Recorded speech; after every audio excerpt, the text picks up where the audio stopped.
शहर पठानकोट में hoarding boards के नाम पर राहुल एडवर्टाइजिंग कंपनी द्वारा लाखों करोड़ों का घोटाला करने का मामला सामने आया है। पिछले 1.5 साल से नगर निगम की नाक तले राहुल एडवर्टाइजिंग कंपनी द्वारा शहर में होर्डिंग बोर्ड लगाने के नाम पर लोगों से पैसे लिए जा रहे थे, जबकि उक्त लोगों के पास होर्डिंग बोर्ड लगाने का ना तो कोई ठेका है और ना ही नगर निगम द्वारा इन्हें कोई अथॉरिटी दी गई है, परंतु इसके बावजूद ये लोग अपनी धौंस दिखाकर लोगों से होर्डिंग बोर्ड लगाने के हजारों रुपए दिनों के हिसाब से लिए जा रहे हैं। यही नहीं, दुकानदारों द्वारा दुकानों के ऊपर लगाए गए होर्डिंग बोर्ड और यहाँ तक कि रेडी वालों से भी उनके बोर्डों के लिए धक्केशाही के साथ पैसे लिए जा रहे हैं।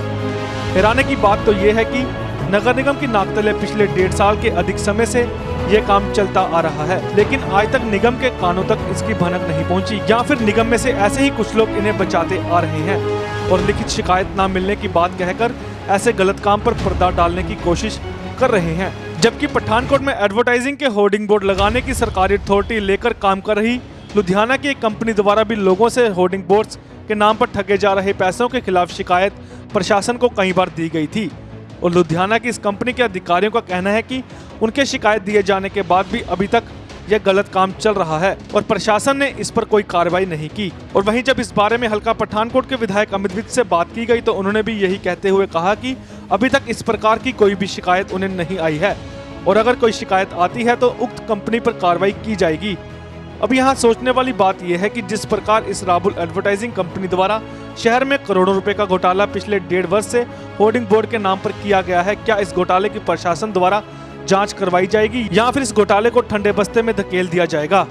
मैं सब तो पहले ਤੁਹਾਡੇ ਮਾध्यਮ ਨਾਲ ਸਾਰਿਆਂ ਨੂੰ ਸੂਚਿਤ ਕਰਨਾ ਚਾਹੁੰਦਾ ਕਿ ਐਡਵਰਟਾਈਜ਼ਮੈਂਟ ਟੈਕਸ ਤੇ ਐਡਵਰਟਾਈਜ਼ਮੈਂਟ ਰਾਈਟਸ ਦੋਨਾਂ 'ਚ ਫਰਕ ਹੈ।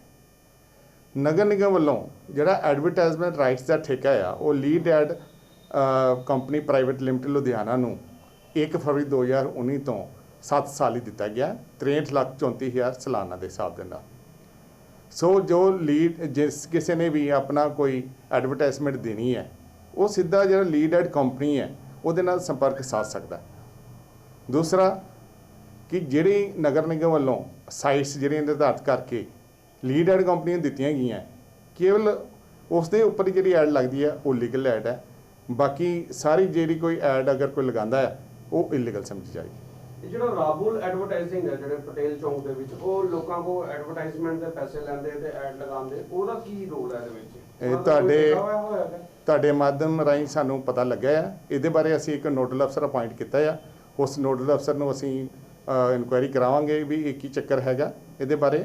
ਤੇ ਮੈਂ ਫਿਰ ਵੀ ਜਿਹਨੇ ਵਪਾਰੀ ਨੇ ਇੱਥੇ ਜਾਂ ਇੰਸਟੀਚਿਊਟ ਜਾਂ ਕੋਈ ਵੀ ਜਿਹੜਾ ਕੋਈ ਐਡ ਦੇਣਾ ਚਾਹੁੰਦਾ, अगर कोई भी इस तरह का व्यक्ति आपके पास आता है तो उसके कोलों जो एग्रीमेंट है नगर निगम नाल होया वो मंगया जाए।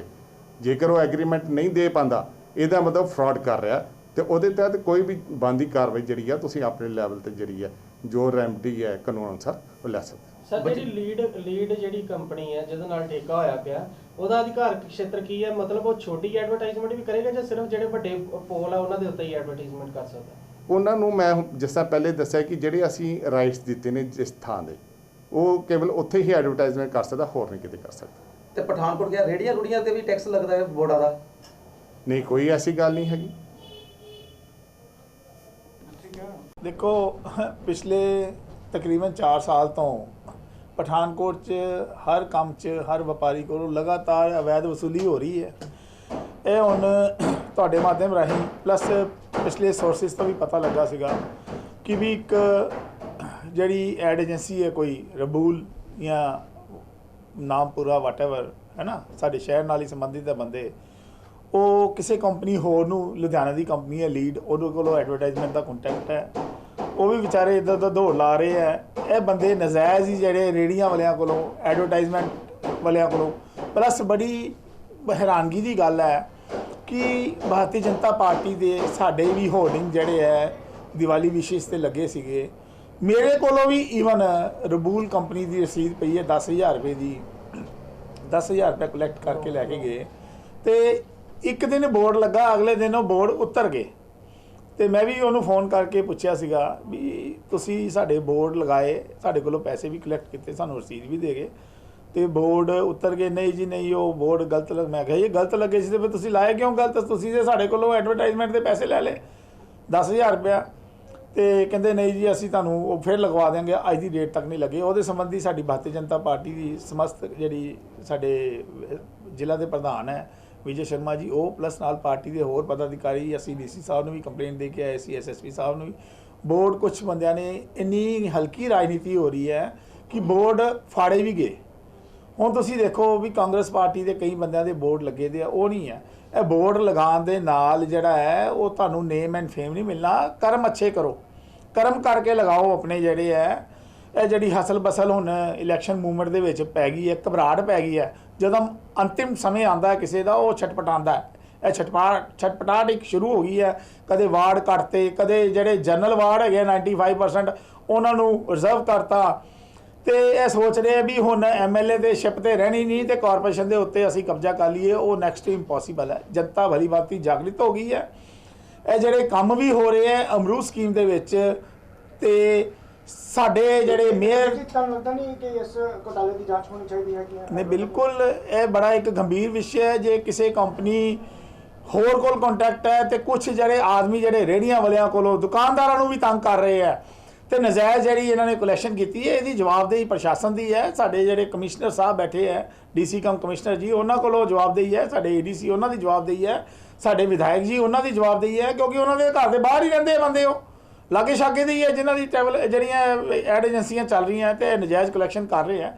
ਇਹ ਇੱਕ ਤੁਹਾਡੇ ਮਾਧਿਅਮ ਰਾਹੀਂ ਮੈਂ ਡੀਸੀ ਸਾਹਿਬ ਨੂੰ ਇਹ ਰਿਕੁਐਸਟ ਕਰਨਾ ਚਾਹਾਂਗਾ, ਤੇ ਅਸੀਂ ਵੀ ਇਹਦੀ ਅੱਗੇ ਹਾਇਰ ਅਥਾਰਟੀਜ਼ ਨੂੰ ਕੰਪਲੇਂਟ ਕਰਾਂਗੇ ਕਿ ਵੀ ਇਸ ਤਰੀਕੇ ਦੀ ਜੇ ਧਾਂਦਲੀ ਹੈ ਤੇ ਇਹਦੀ ਇੰਪਾਰਸ਼ਲ ਹੋ ਕੇ ਜਿਹੜੀ ਹੈ ਉਹ ਵਿਜੀਲੈਂਸ ਕੋਲੋਂ ਇਨਕੁਆਇਰੀ ਕਰਵਾਈ ਜੇ ਵੀ ਕਿਹੜੇ ਉਹ ਆਦਮੀ ਹੈ, ਕਿਹੜੀ ਉਹ ਟੀਮ ਹੈ, ਕਿ ਕਿਹਨਾਂ ਦਾ ਸ਼ੈਲਟਰ ਸੀ ਜਿਹੜੇ ਇਸ तरीके की अवैध जड़ी वो ग्राही करते। जय हिंद जय भारत। नहीं, वो तो हम टॉलरेट करेंगे नहीं। अब आपके सामने ऑटो रिक्शा का भी हमने डिसीजन लिया ही और सिटी एकदम क्लीन चल रही है। तो पहली बात यह है कि कोई भी पब्लिक प्रॉपर्टी है उसके ऊपर राइट गवर्नमेंट का होता है, गवर्नमेंट की अथॉरिटी का होता है, और उसके ऊपर कोई भी चीज़ होती है, मेरी डीसी साहब से भी बात हुई थी, वो हमारी प्रॉपर्टी है, पब्लिक की प्रॉपर्टी है, और उसका पैसा जो रेवेन्यू आता है हम पब्लिक के लिए यूज़ करते हैं। तो मैंने अभी जो हमारे कॉरपोरेशन के देखते हैं इंद्रजीत जी, उनसे भी बात करी है। हालांकि अभी तक कोई रिटर्न भी नहीं अप्रूवल आया। हमने पीछे बड़े बोर्ड देखे थे, तो 70-80 बोर्ड डीसी साहब से कहकर हमने उतरवाए भी हैं। तो इसके अलावा भी कोई पब्लिक प्रॉपर्टी के ऊपर किसी का बोर्ड लगा है, सबसे पहले मैं जो शॉप्स वाले ही ज़्यादा लगवाते हैं जिन्होंने अपनी एडवर्टीजमेंट करानी है, तो मैं उनको भी रिक्वेस्ट करूँगा कि ये भी नहीं अच्छा लगता कि किसी का ब्रांडेड बोर्ड उड़ा के उखाड़ दें। तो मैं भी उनको यही करूँगा कि आप कोई भी चीज़ कहीं भी पब्लिक प्रॉपर्टी पे लगानी है तो डायरेक्टली कॉरपोरेशन से बात करें। उधर जो सिस्टम है, जो फीस बनती है, आप उसको दे दीजिए। और अगर कोई थर्ड पर्सन जिसके पास राइट नहीं है, जिसने कोई ठेका नहीं ले रखा, जिसके पास कोई लीगल राइट नहीं है, और अगर ऐसी कंप्लेंट आती है, एक तो बोर्ड लग गया, वो तो चलो किसी दुकानदार का लग गया, मगर अगर वो बिना कोई अथॉरिटी के, बिना कोई लीगल राइट के कोई चार्ज कर रहा है और रिटर्न में कंप्लेंट आती है, रिटर्न में कोई दे कि हाँ जी इस बंदे ने हमसे इतना पैसा लिया और उसने यहाँ बोर्ड लगवाया, उसके ऊपर हम कानूनी कार्रवाई करेंगे। सर किते ना किते जांच का विषय नहीं है कि कोई कंप्लेंट नहीं करेगा पर लोगों को करोड़ों रुपए ठगे जाएंगे। ਤੁਸੀਂ ਮੇਰੀ ਗੱਲ ਸੁਣੋ ਜੀ, ਜਿੰਨੀ ਦੇਰ ਤੱਕ ਕੋਈ ਰਿਟਰਨ ਦਾ ਕਰੇਗਾ ਹੀ ਨਹੀਂ ਤੇ ਅਸੀਂ ਕਿਸ ਤਰ੍ਹਾਂ ਫੜ ਲਾਂਗੇ? ਕੋਈ ਲਾਅ ਵੀ ਕੋਈ ਚੀਜ਼ ਹੈ ਕਿ ਨਹੀਂ? ਹੁਣ ਬੋਰਡ ਲੱਗੇ ਦੇ ਨੇ, ਮੁਫਤ 'ਚ ਵੀ ਤੇ ਲੱਗ ਸਕਦੇ ਆ।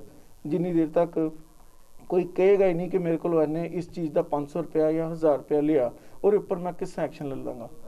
ਹੁਣ ਸਪੋਜ਼ ਕਰੋ ਤੁਸੀਂ ਕਿਸੇ ਕੋਲੋਂ 500 ਰੁਪਇਆ ਲੈ ਕੇ ਕਰਤਾ, ਤੁਹਾਡਾ ਰਿਟਰਨ 'ਚ ਕੋਈ ਲਿਖ ਕੇ ਨਹੀਂ ਦਿੰਦਾ, मैं ਤੁਹਾਡੇ ਤੇ किस एक्शन ले लूँ? अगर इस खबर के बाद रिटर्न कंप्लेंट्स जो है वो आनी शुरू होती है, रिटर्न तो कोई भी आती है, नहीं रिटर्न कोई भी आती है। हमें पीछे पता चला था, मैं मेरे साथ इम्प्रूवमेंट ट्रस्ट के वो भी बैठे हैं एसडीओ साहब, मुझे पीछे पता चला था कि कोई पार्किंग हमने लीगल नहीं दी हुई, और मेरे लोग वहाँ गए, वहाँ जाकर चेक किया कि वो बंदा कोई चार्ज कर रहा था। मेरे को फ़ोन आया, मैंने अपने एसएचओ साहब, डीएसपी सबको बोला कि अगर बिना कोई लीगल पार्किंग राइट के, बिना कोई लीगल अथॉरिटी के कोई बंदा चार्ज कर रहा है, उसके ऊपर जो एफआईआर बनेगी करेंगे हम। ਪਠਾਨਕੋਟ ਤੋਂ ਕੈਮਰਾਮੈਨ ਅਭਿਸ਼ੇਕ ਭਾਰਦਵਾਜ ਦੇ ਨਾਲ ਅਜੇ ਸੈਨ ਦੀ ਰਿਪੋਰਟ।